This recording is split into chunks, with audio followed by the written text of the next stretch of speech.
ธนาคารไทยพาณิชย์สาขานิมมานเหมินหรือติดต่อสอบถามเพิ่มเติมได้ที่ Facebook วัด7 ยอดพระอารามหลวงโทร 089 261 3849 และ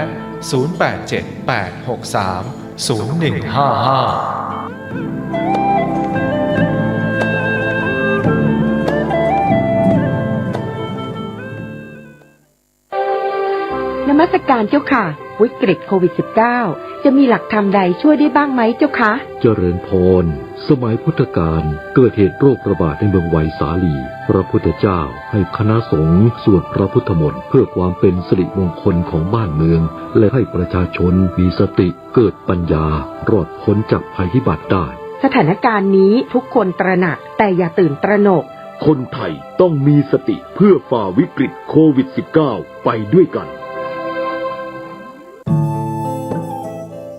ท่านกำลังติดตามรับฟังสถานีวิทยุกระจายเสียงพระพุทธศาสนาแห่งชาติและสังคมคลื่นเพื่อการศึกษาพระพุทธศาสนาและวัฒนธรรมระบบ FM 104.5 เมกะเฮิรตซ์รายการต่อไปเป็นรายการคดีโลกคดีธรรมที่จบไปแล้วนั้นเป็นรายการคดีโลกคดีธรรม